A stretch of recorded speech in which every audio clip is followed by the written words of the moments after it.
ಶುಭೋದಯ, ನಮಸ್ಕಾರ, welcome to Yoyo Kannada. ಬನ್ನೀಗ ನೋಡೋಣ ಈ ದಿನದ ಗೋಲ್ಡ್ ರೇಟ್. ಚಿನ್ನ ಮತ್ತು ಬೆಳ್ಳಿ ದರ ಹಾವು ಏಣಿಯಾಟ ಮುಂದುವರೆಸಿದೆ. ನಿನ್ನೆ ಬರೋಬ್ಬರಿ 3440 ರೂಪಾಯಿ ಹೆಚ್ಚಳವಾಗಿದ್ದ ಚಿನ್ನದ ಬೆಲೆಯಲ್ಲಿ ಇಂದು ದಿಢೀರ್ ಅಂತ ಇಳಿಕೆ ಕಂಡಿದೆ.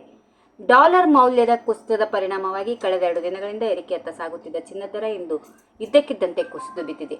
ಬೆಂಗಳೂರು ಬುಲಿಯನ್ ಮಾರುಕಟ್ಟೆಯಲ್ಲಿ 24 ಕ್ಯಾರೆಟ್ನ 10 ಗ್ರಾಂ ಚಿನ್ನದ ಬೆಲೆ 1530 ರೂಪಾಯಿ ಇಳಿಕೆಯೊಂದಿಗೆ 1,51,470 ರೂಪಾಯಿಗೆ ತಲುಪಿದೆ. ಅದೇ ರೀತಿಯಾಗಿ 22 ಕ್ಯಾರೆಟ್ನ 10 ಗ್ರಾಂ ಚಿನ್ನದ ದರ 1400 ರೂಪಾಯಿ ಕುಸಿದು 1,38,800 ರೂಪಾಯಿಗೆ ತಲುಪಿದೆ.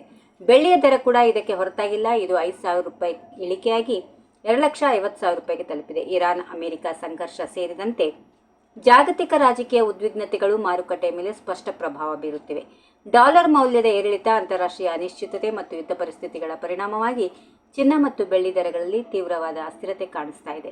ಜೊತೆಗೆ ಷೇರು ಮಾರುಕಟ್ಟೆಗಳ ಚಲನವಲನಗಳು ಕೂಡ ಈ ಬೆಲೆಯ ಬದಲಾವಣೆಗಳಿಗೆ ಪ್ರಮುಖ ಕಾರಣಗಳು ಆಗಿವೆ. ಸ್ಥಳೀಯವಾಗಿ ಬೇಡಿಕೆ ಮತ್ತು ಪೂರೈಕೆ ಸ್ಥಿತಿ, ರಾಜ್ಯ ಸರ್ಕಾರಗಳ ತೆರಿಗೆ ನೀತಿಗಳು ಹಾಗೂ ಇತರ ಶುಲ್ಕಗಳು ಸಹ ದರಗಳಲ್ಲಿ ವ್ಯತ್ಯಾಸಕ್ಕೆ ಕಾರಣವಾಗುತ್ತವೆ. ಇದೇ ಕಾರಣದಿಂದ ದೇಶದ ವಿವಿಧ ನಗರಗಳಲ್ಲಿ ಚಿನ್ನ ಮತ್ತು ಬೆಳ್ಳಿಯ ದರಗಳಲ್ಲಿ ಸ್ವಲ್ಪ ವ್ಯತ್ಯಾಸ ಕಾಣಿಸಿಕೊಳ್ಳುವುದು ಸಾಮಾನ್ಯವಾಗಿದೆ. ಈ ವಿಡಿಯೋ ನಿಮಗೆ ಇಷ್ಟವಾದಲ್ಲಿ ಲೈಕ್ ಮಾಡಿ, ಶೇರ್ ಮಾಡಿ, ಸಬ್ಸ್ಕ್ರೈಬ್ ಮಾಡಿ.